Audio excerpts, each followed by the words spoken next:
എല്ലാവർക്കും നമസ്കാരം. ഞാൻ ഇന്നൊരു എൻ്റെ ചാനലിലൂടെ ഷെയർ ചെയ്യുന്നത് ഇന്ന് കുറച്ച് കൂനച്ചെമ്മീൻ കിട്ടിയിട്ടുണ്ടേ. അപ്പോൾ നമുക്കത് എങ്ങനെയാണെന്ന് വൃത്തിയായിട്ട് കഴുകി എടുക്കാമെന്നുള്ള രീതിയിലാണ് ഈ കാണിക്കാൻ പോകുന്നത്.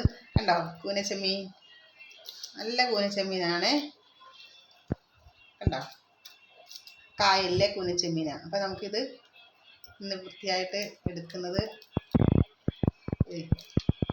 തൊണ്ടിങ്ങനെ പൊളിച്ച് ഇങ്ങനെ ഇതിൻ്റെ തൊണ്ട് ഇങ്ങനെ പെട്ടെന്ന് പൊളിഞ്ഞു പോരും. കണ്ടോ, വാലയെ പിടിച്ചാൽ മതി, അപ്പോഴത്തേന് തന്നെ പെട്ടെന്ന് ഇങ്ങോട്ട് പോരും.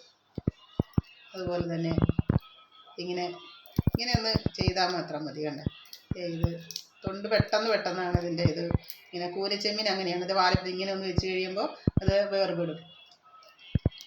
അപ്പോൾ ഇന്ന് ചെമ്മീൻ കറിയാക്കിയാലോ എന്ന് വിചാരിച്ചു ഉച്ചയ്ക്ക്. നിങ്ങൾക്കൊക്കെ എന്താണ് കിട്ടിയിരിക്കുന്നത് കറിക്ക്? എനിക്കിന്ന് ഞാനിങ്ങനെ ചെമ്മീൻ കുറച്ച് തേങ്ങാക്കൊത്തൊക്കെ ഇട്ട് ഇന്ന് ചാറായിട്ടൊക്കെ വയ്ക്കാമെന്ന് വിചാരിച്ചിരിക്കുന്നതാണ്. അപ്പം ഈസിയാണിത്, വൃത്തിയാക്കി എടുക്കാനൊക്കെ ഈസി. അതിങ്ങനെ പിടിച്ചിട്ട് ചില ചെമ്മീൻ ഇങ്ങനെ നാരൻ ചെമ്മീൻ അങ്ങനെ എന്തൊക്കെയോ പറയുമല്ലോ, പല ചെമ്മീനൊക്കെ ഉണ്ട്. അപ്പോൾ അതിൻ്റെയൊക്കെ ഈ തൊണ്ട് നമുക്കിങ്ങനെ പൊളിച്ചെടുക്കാനായിട്ട് ഇച്ചിരി പാടാണ്. പെട്ടെന്ന് ഇങ്ങനെ പോരത്തില്ല. പക്ഷേ ഇതിങ്ങനെ പെട്ടെന്ന് പോരും. കണ്ടോ, നിങ്ങൾക്ക് തന്നെ കാണാൻ പറയാൻ പറ്റുമല്ലോ.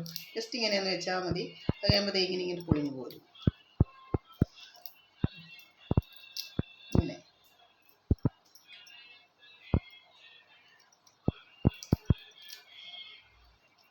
അപ്പം നമുക്കിന്ന് ഇതാണ്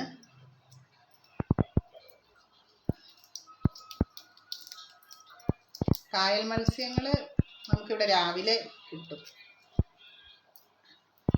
കായൽ ചെമ്മീനാണ്, വലിയ കൊഞ്ചുമൊക്കെ കൊണ്ടുവരാറുണ്ട്.